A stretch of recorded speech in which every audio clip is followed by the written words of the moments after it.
Yo, what is going on, guys? It's Helvetica here once again at the plumbing truck. And in today's video, we're gonna show you how to sweat some copper piping together. We got some 1/2-inch copper here. So this is gonna be a quick tutorial. We got some 1/2-inch copper. We're just gonna show you how to sweat a couple fittings onto it here. So yeah, step one is gonna be to clean your copper. Well, get your copper pipe, clean it with either sand cloth or sand sponge, like so. Sand sponge is a little easier. Sand sponge makes it a little easier, gives you a little bit of a better shine too if you're going for that look. Look at that. Beauty. Step number 2, grab your fittings, get some flux. We have 2 different kinds of flux here. This one is a gray flux. Matt, if you want to explain the difference here. Gray flux is a tinning flux. It's still safe for, having it. It's not like a silver solder where it's like 70 or 50% lead or anything. It's easier when you're soldering brass to copper fitting. So if we were using a PEX adapter, tinning flux is definitely the way to go. You're not going to have any issues with that. We'll use regular flux right now. All right, so we got it all fluxed up, the fitting and the copper. That's it. Another quick thing to note here is it's a good idea to clean your copper fittings as well. These ones are brand new, but it's still a good idea to clean them with this cleaning brush here. Get a little wire brush, stick her inside, do a little twisty twist, clean her up, give the solder something to grab on inside the copper.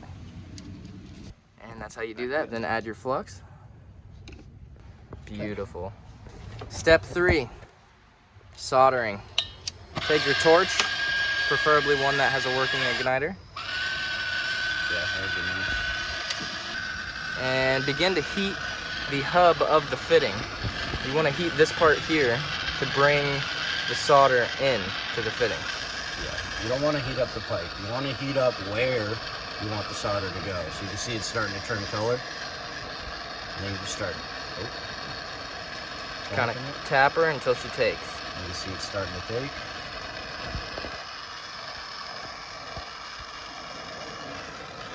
You don't need too much heat. Yeah, it can be pretty easy to overheat it sometimes. Then to make it look real nice, it's still hot. I'm just gonna grab it and wipe it. Grab and wipe. It's a good idea to use gloves while you're doing this as well, just as a little safety tip. Pretty easy to get burned. Yeah. But even if this isn't the prettiest solder job I've ever done, but even after you're done, you can take your sponge, clean it right up. Sanding sponge works really good for getting that copper to shine.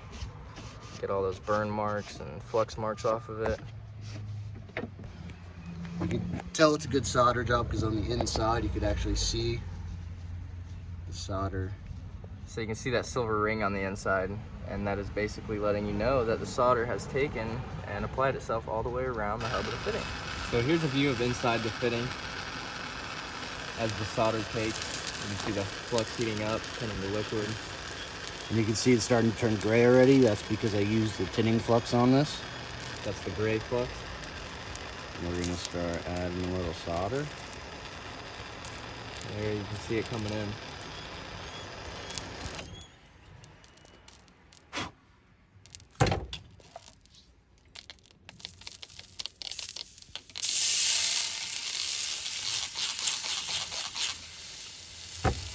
Look at that.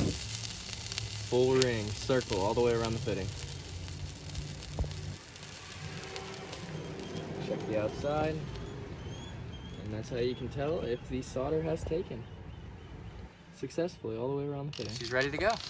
So yeah, guys, this is a quick overview of all the things that we just used to make this happen. We got our spray bottle, our sand cloth, our solder, cleaning brush, copper cutters, copper fittings, copper pipe, different kinds of flux for sweating copper to brass and just sweating copper to copper. And this will still work for sweating copper to brass.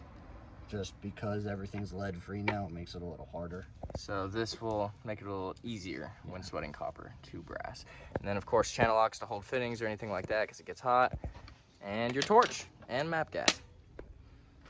Map gas burns hotter than your standard propane, so it's a lot easier to sweat copper fittings together, especially if you're getting into bigger 3/4 or 1 inch fittings. Map gas is the way to go. Mint. So yeah, hope you guys enjoyed this video on how to sweat some copper piping together. Just a little quick tutorial. Didn't go too deep into it. You know, there's different sizes, different fittings, different things that you can do, but this is just a quick tutorial to help you get started on your sweating journey. So thank you for watching. If you liked the video, leave a like and hit that subscribe button for more videos in the future coming soon. Beauty.